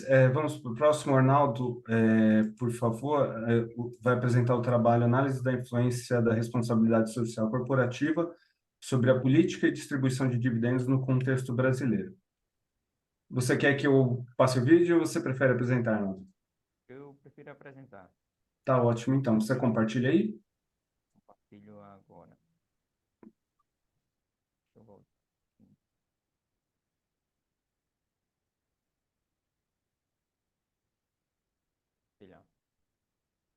Todos vendo? Tá baixo. O fone tá. O áudio tá baixo? Oi. Tá... Deixa eu ver. O áudio não está bom. De quem falou agora está. Fui eu. Oi. Então, melhorou sim. Arnaldo, melhorou. Ok. Vamos lá. Influência, sou Arnaldo. O trabalho foi composto por Arnaldo, hoje, eu, né? Aldo Calado, professor Aldo Calado e professor Cláudio Pilar Júnior. A influência da responsabilidade social corporativa sobre a política e a distribuição de dividendos no contexto brasileiro.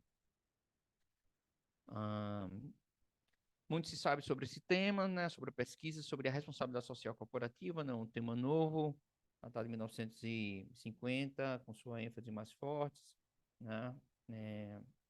E ele contribuiu e enfatiza aspectos da melhoria da reputação da organização quando ela fala sobre responsabilidade social corporativa, evidencia esse tema, né? Ela reduz o risco comercial e pretende também ganhar apoio dos órgãos de autoridades reguladores, etc. Também atrai novos investidores, né? Os stakeholders, diversos stakeholders, e sobre a hipótese do impacto de responsabilidade social corporativa, promoveu uma visão que existe uma relação positiva entre o desempenho financeiro das organizações, dado a sua importância.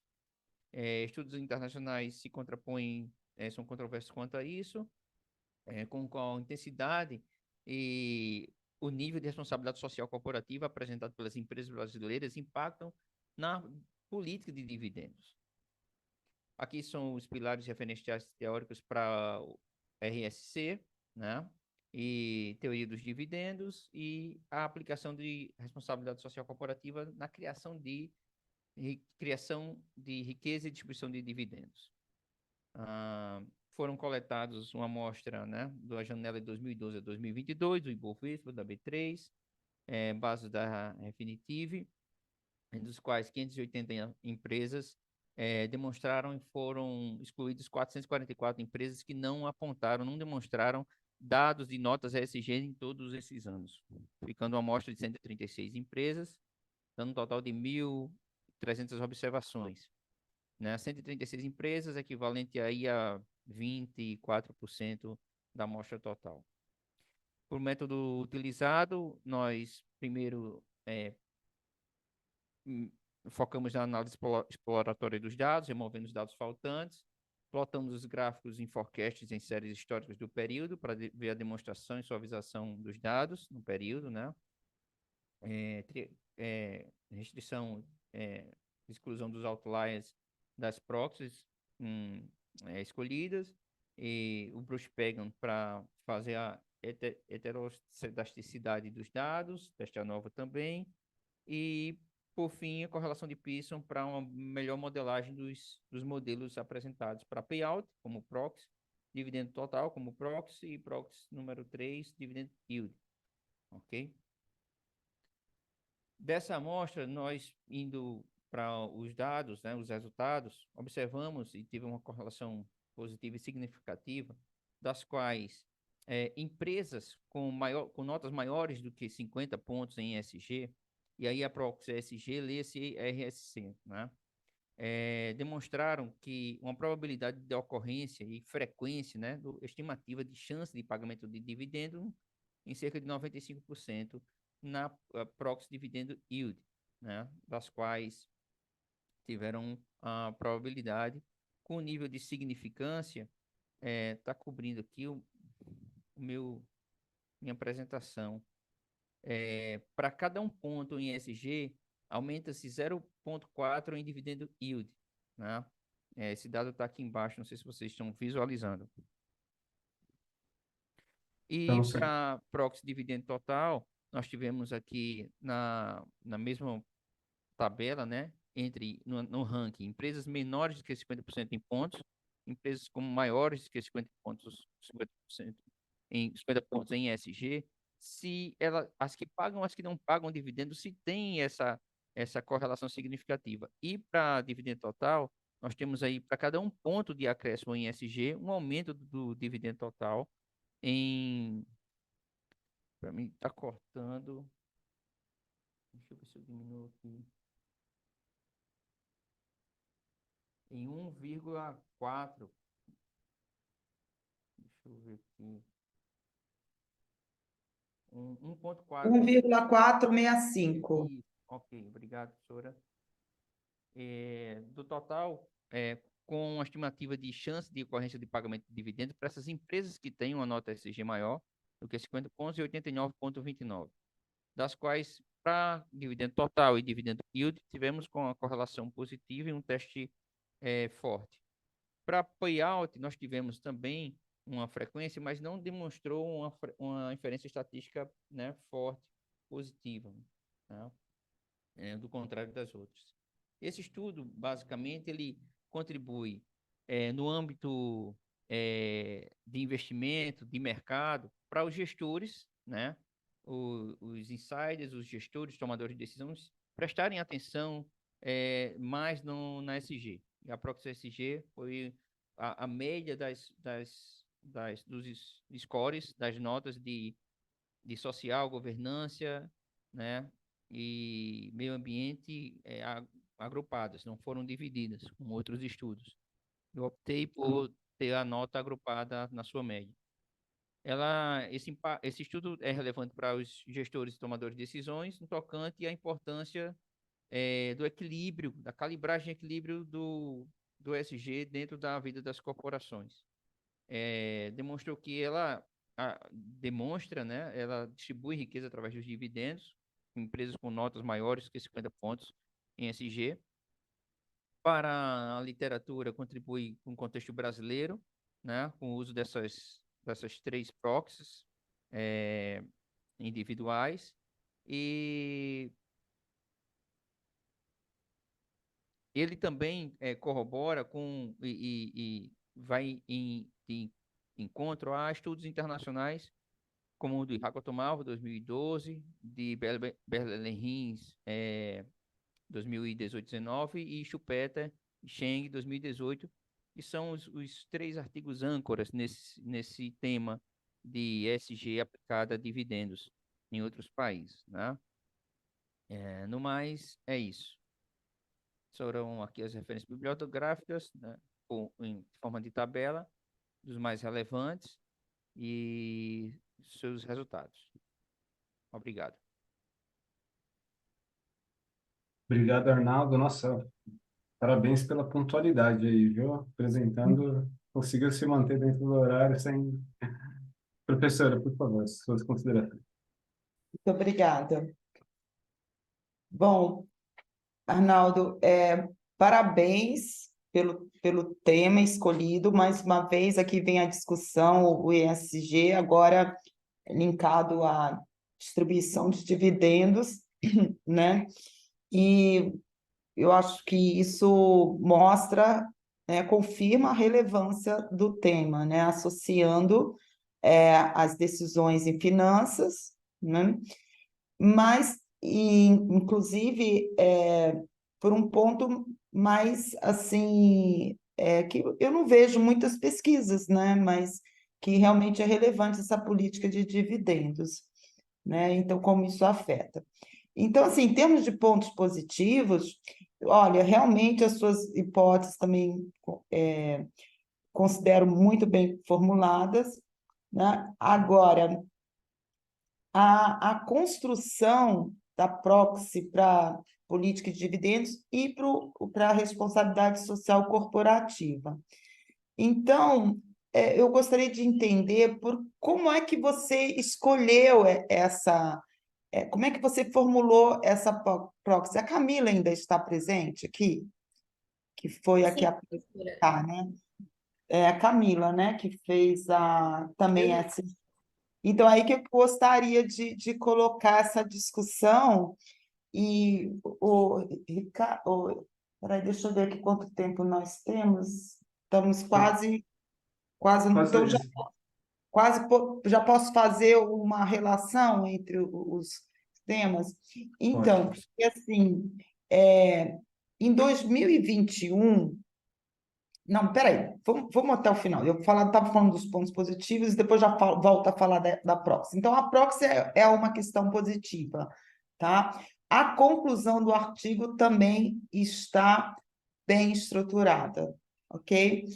Como sugestão de melhoria para futuras pesquisas, O quadro 1, eu demorei um pouco para entender ele. E aí, o que que eu sugiro, Arnaldo? Que você coloque apenas as variáveis de controle ou coloque todas as variáveis, a VD e a V1, tá? Identificando nas colunas, aí a definição operacional, a forma de mensuração e tal. Porque isso, né, eu volto a repetir, facilita muito para quem está lendo, e eu gostei que o Everton falou, facilita também para quem está escrevendo, né? Porque por que é bom um bom projeto, né? Porque projeto é isso, é um direcionador, né?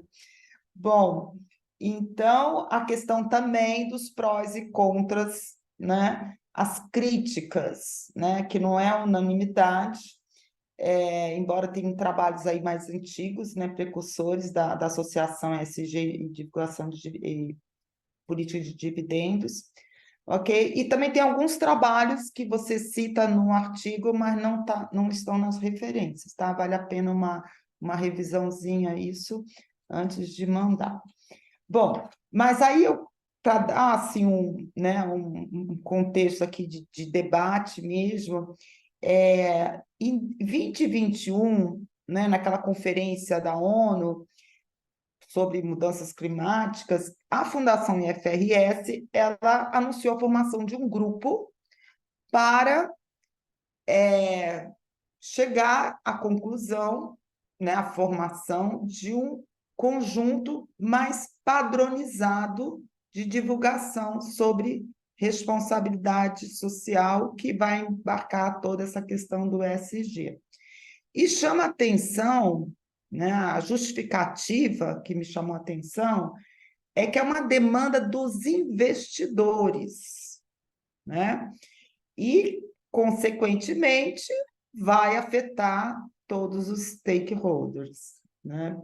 Porque parte do princípio que essas informações dessa natureza hoje são importantes para a tomada de decisão. Eu considero, assim, que nós estamos fechando um ciclo, desde a preocupação com a ética nos anos 50, quer dizer, cada país no seu momento, né? Ética, e depois a questão, olha, não adianta maximizar a riqueza do acionista, detonando o meio ambiente. Então, foi uma construção de uma mudança de cultura, de comportamento. Claro que em alguns países isso foi mais, né, foi recebido, introjetado de uma forma mais rápida, né? E outros ainda não. Isso ainda considero que deva ser uma diferença em pesquisa, sabe? Grupos de pesquisa, sabe quando você... Grupos, aí não sei como é que vai classificar emergente ou não emergente, rico, não rico, não sei, mas assim, nível de desenvolvimento, tem que pensar numa classificação, porque nem todos os países são iguais. Então, os temas não evoluem da mesma forma em todos os países.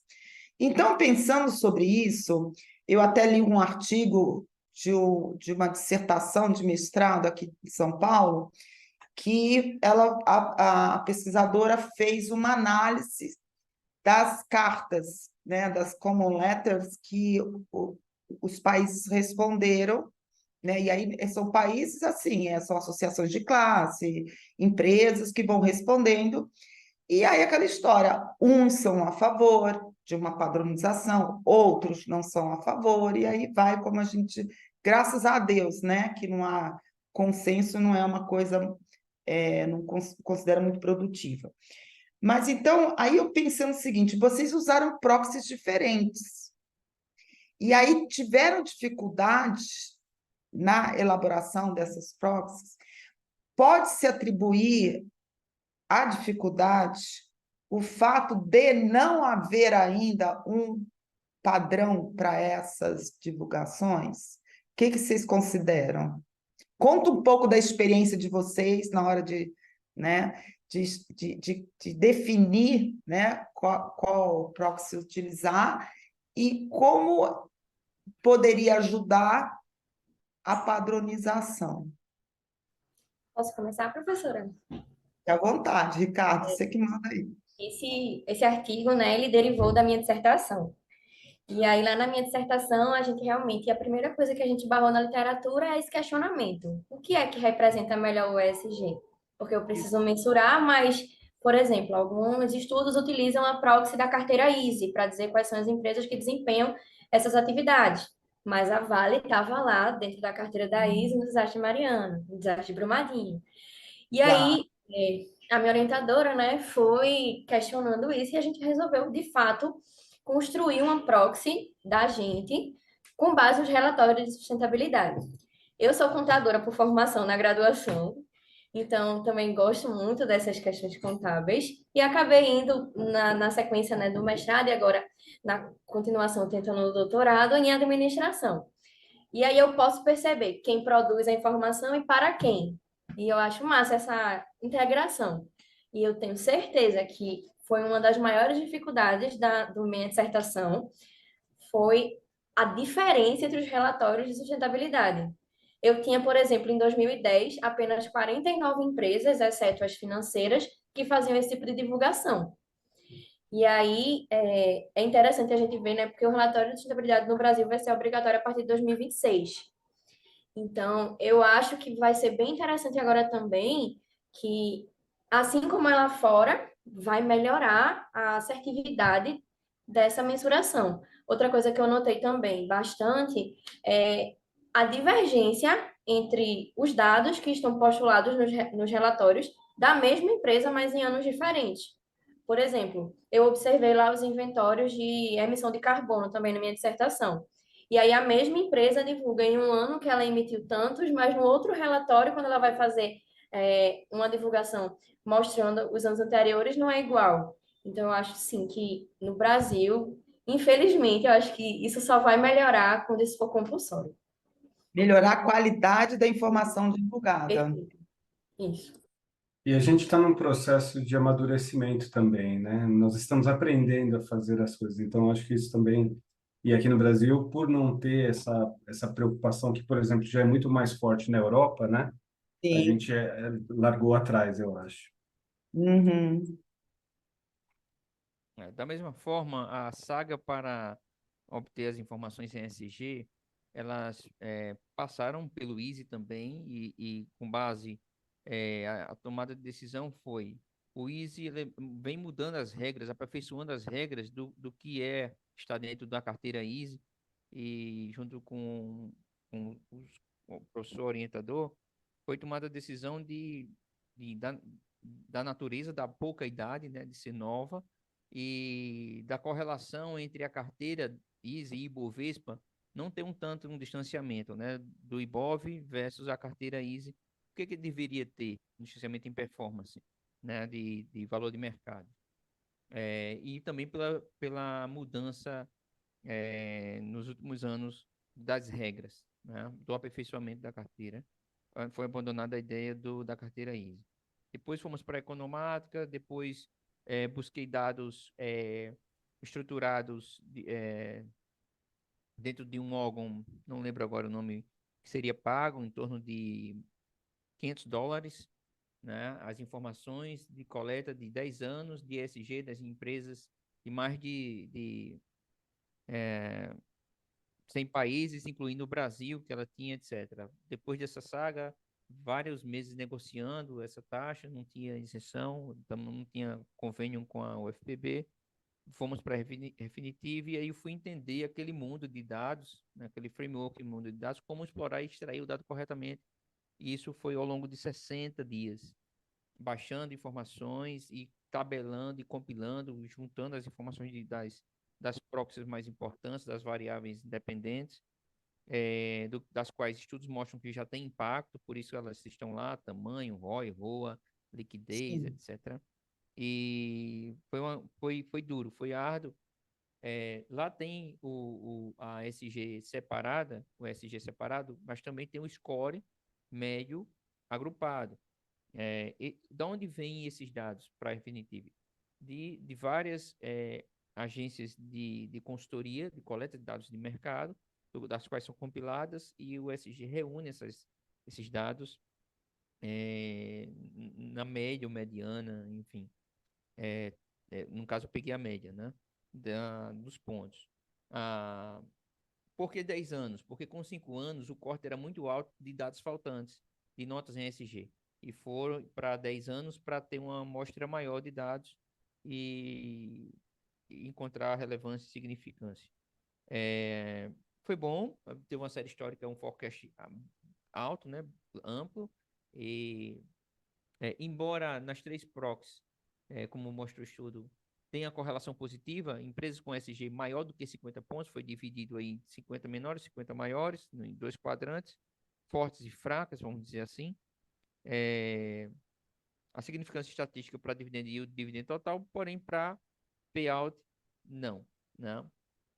E a padronização, concordo plenamente com vocês, a padronização desses dados de forma ampla e clara vai ajudar no ranking de pontuação. De fato, a preocupação com os stakeholders em manter a suavização e distribuição constante de dividendos, esse é o tópico mais alto no tocante a investidores que querem lucro, né? Mantenha constante, apesar de desastres, apesar das intempéries exógenas, externas, mantém-se um pouco para todos, um pouco para os funcionários, um pouco para cliente, um pouco para governo, um pouco para a sociedade, um pouco para os investidores, e mantém um equilíbrio, né? Mantém uma simetria nas tomadas de decisões, né? As decisões são mais equânimes ou mais equilibradas. Os estudos mostram que no longo prazo esse efeito é maravilhoso, é muito bom, longuíssimo prazo, e no Brasil, por quê? Diferentemente da Europa, Estados Unidos, dos outros artigos seminais, emergente, né, em desenvolvimento, o mercado de capitais não tão amplo, é uma concentração alta, né, desse mercado na mão de poucos, e a cultura da população, e esse viés dos investidores querendo uma nota alta e clara, isso é para onde se aponta, né? E a pergunta é a influência desse ESG, né, na política de dividendos. E como a doutora colocou logo no início, o que é que leva à distribuição de dividendos, né? O que está na cabeça da governança para distribuir o percentual X de dividendos, etc. Esses dados, né, qualitativos, antes da escrita contábil, eles são demais, assim, curiosos e atiça a investigação. Registrei esse ponto para continuar o desdobramento dessa pesquisa, professora. Eu vejo que foi um garimpo mesmo que você fez, né? 60 dias para tomar uma decisão de um ponto extremamente relevante para o estudo, né? Que é comprometer a qualidade dele. Com relação à padronização, né? Sempre que fala em padronização, também, como em tudo, tem os prós e os contras, né? Se você pegar a definição das demonstrações contábeis, é um conjunto que se considera útil, mas não exaustivo para as tomadas de decisões dos stakeholders. Então, o que vai acontecer com esse relatório, se ele chegar a ser padronizado? Muita gente vai achar que não é o suficiente, outros vão achar que é o suficiente. Mas, em compensação, você vai ter uma coisa mínima a ser divulgada. E o resto fica, né, em notas explicativas, em ações assim, assado. Então, esse é o lado bom. O outro lado, o outro contraponto é que aí a gente não consegue criar essas riquezas que vocês criaram, que são as proxies, né? Porque isso eu vejo que pode ser usado em outros estudos. Aliás, vocês devem colocar isso como contribuição. Não seja tão assim, olha, a proxy que eu criei, mas assim, olha, a proxy criada foi desenvolvida assim, pode ser utilizada, ou pode ser testada por mais alguém e tal, né? Para não ficar cada dia cada um matando um leão sozinho, né? Você já tem ali, ou alguém aperfeiçoa a proxy de vocês e por aí vai, né? É isso que me chama a atenção. Fala, Camila. Estou dizendo verdade, professora, realmente. E assim, eu acho que se a gente tivesse Eu não sei se o Arnaldo sentiu isso, mas eu senti bastante.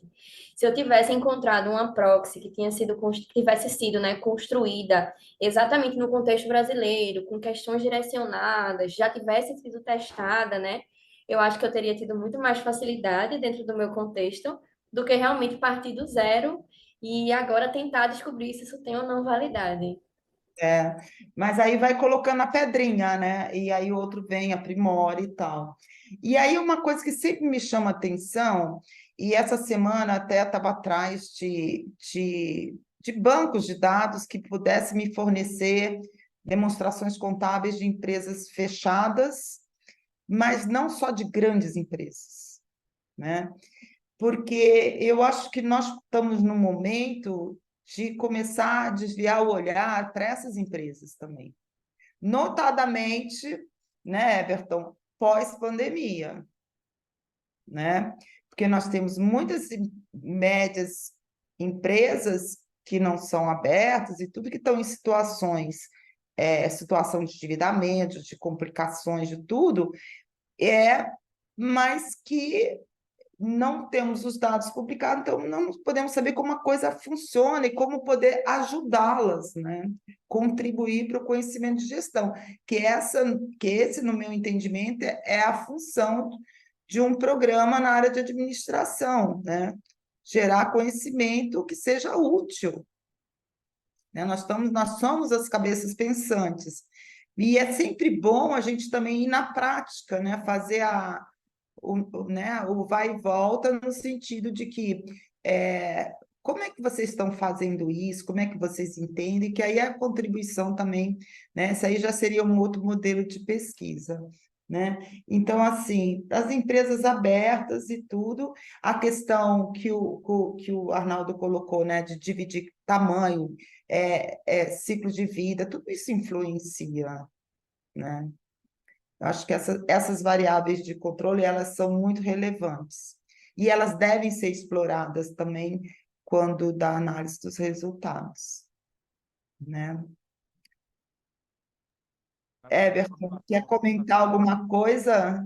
Arnaldo, desculpa. Perdão. A correlação de tamanho, valor de mercado, elas têm correlação altíssima com ESG. Quanto maior o tamanho da empresa, maior a nota em ESG e ela é mais robusta, né? Suporta as intempéries. Entendo. Sobre as empresas de capital fechado, as micro e pequenas empresas, dado a...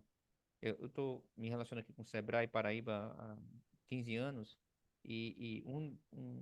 tem um apontamento para fazer isso. Por conta da LGPD, eles não estão, né, abrindo mais os dados das empresas para fazer essa correlação, esse questionário, construir um questionário e ser aplicado, infelizmente, né?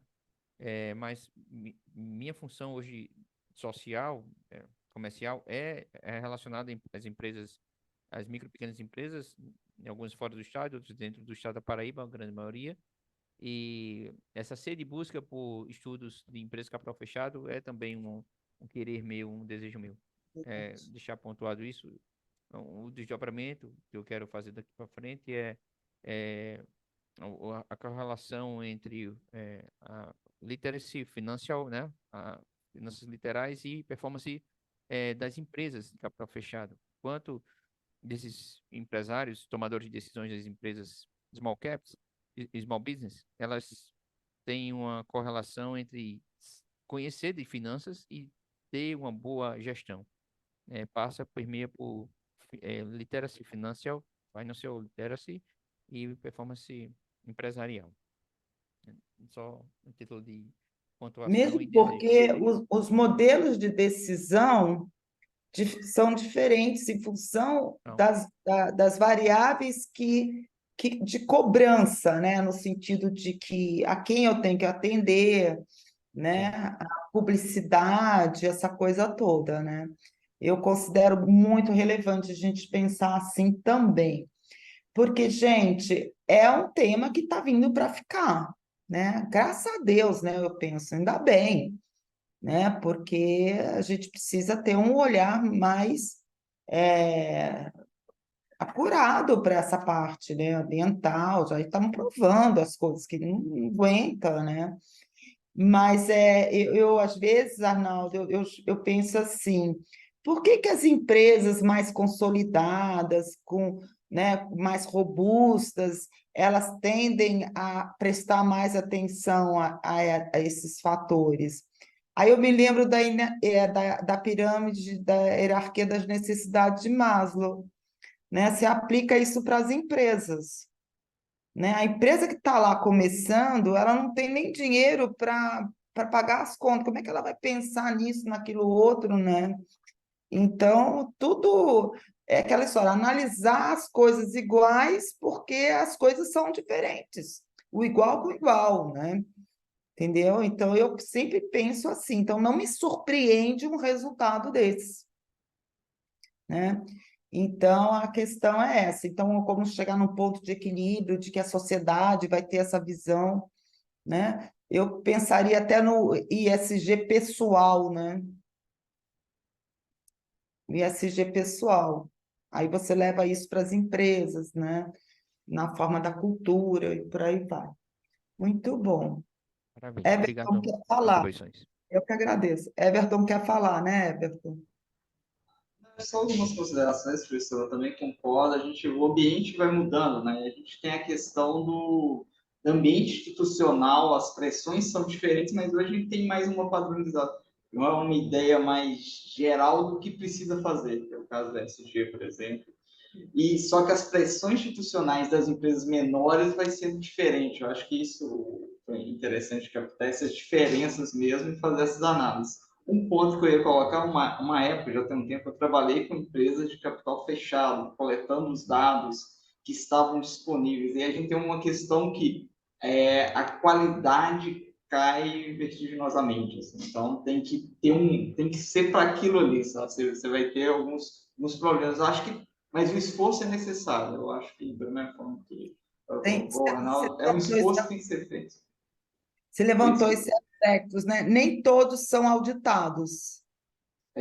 Mesmo os auditados também, uma diferença, assim, claramente, para quem está acostumado a lidar com as demonstrações. Então, assim, é difícil, é árduo, mas eu acho que vale a pena exatamente porque a gente precisa ter o impacto social mesmo também das nossas pesquisas, né? Ficar o tempo todo na B3, maçando as empresas para tirar e elas estão num outro momento, né? Então, acho que elas estão num momento, as outras estão no outro, e acho que ter essa clareza do que é necessário, que a lente que tem que colocar é importante. Então, concordo nesse ponto, apesar de ser difícil, vale a pena, o Karnal está colocando, de tentar chegar nas pequenas, nas médias pequenas, é importante. Então, só queria colocar esse ponto também para complementar. Fico muito esperançosa vendo esse futuro aí apontando para as pesquisas. Muito bom. Com relação, eu acho que, olha, por mim, sei lá, a gente ficaria aqui discutindo, né? Muito tempo. Voltaria aí ao trabalho do Everton, né? Que deixou um gostinho de quero mais, quero entender, e porque eu gosto de contrapor o antigo com a novidade, sabe? O antigo no sentido, vamos dizer assim, do consolidado. E gosto quando vem essas coisas que vão ser assim, sabe, a transformação, né? Sabe, quando você for fazer um artigo agora, pode ser um outro, né? Não precisa ser esse, né? Você faz uma crítica, você faz um ensaio crítico, entendeu? É um pouco mais crítico. Um ponto. Não eu tenho um núcleo de pesquisa que eu creio que estou gerando essas pesquisas, ele foi fundado ano passado. E a gente tem uma linha em finanças, que é essa, e tem uma linha em controladoria, que é a linha de pesquisa aqui do programa de pós-graduação. E aí a gente começou a esboçar alguns ensaios, porque algumas questões bem qualitativas mesmo, e só que aí a gente cai naquele ponto do ambiente ainda, o que é mais aceito, sabe? Não foi tão bem recebido os ensaios, a gente está tentando ainda para tentar, porque alguns pontos são ainda muito soltos, né? Então, assim, como chegar lá, como explicar isso. Então, essa parte que a gente foi numa linha mais ensaística, ainda não vingou. A gente vai tentar, e vou tentar trazer isso também para os outros estudos. Talvez a gente separa muito também. Ensaio, ele é muito enriquecedor porque ele chama atenção. Você levanta as questões e sustenta, mas é o lado A e o lado B, né? Entendeu? Então, é o ponto e o contraponto. Então, eu acho que eu faço muito ensaio, eu gosto de levantar as questões, né? Muito bom mesmo. Ricardo, a questão do link de avaliação, Isso, eu ia comentar agora, professor. Eu mandei aqui no link, no tá? chat, o link para avaliação. Peço que todos avaliem aí como é que foi a nossa sessão. E do lado aqui do seminário, só queria agradecer novamente tanto o envio, né, tanto a submissão, dar parabéns pela aprovação e pelas apresentações, todo, assim, é muito legal. As sessões online, elas não têm aquele negócio do networking do café, mas é muito legal ver a ciência sendo construída com essa amplitude de sotaques que a gente viu aqui nessa sala, inclusive, né? Então, eu achei muito legal essa diversidade, ela é importante, eu acho que os congressos online, eles ajudaram nesse sentido, né? Ampliaram, intensificaram essa diversidade. Então, agradeço a todos pela apresentação. Professora, muito obrigado Eu que pelos comentários. Enriqueceu demais aqui, com certeza, o trabalho de todos. E eu aprendi bastante aqui também com a discussão. obrigada. Se você Eu não tiver, agradeço. se não tiver nenhum comentário adicional, podemos encerrar aqui. Eu só quero mais uma vez parabenizar todos vocês, excelentes trabalhos, uma seriedade, uma riqueza, profundidade. Nossa, isso é assim, alimenta a minha alma como docente, como educadora. Isso para mim é muito bom ver pessoal jovem e aí com seriedade no conhecimento. Isso é muito gratificante. Muito bom. Parabéns a todos.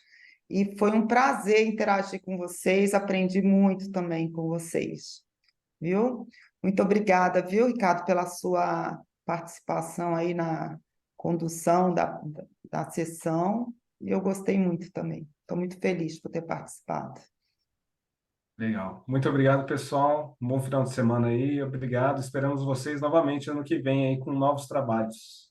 Obrigado, Muito maravilha. obrigado, Ricardo. Obrigado, professor. Everton vai Prazer. mandar um ensaio. Everton vai mandar. Eu vou mandar, fique tranquilo. Vamos ver até o próximo seminário, a gente manda ensaio.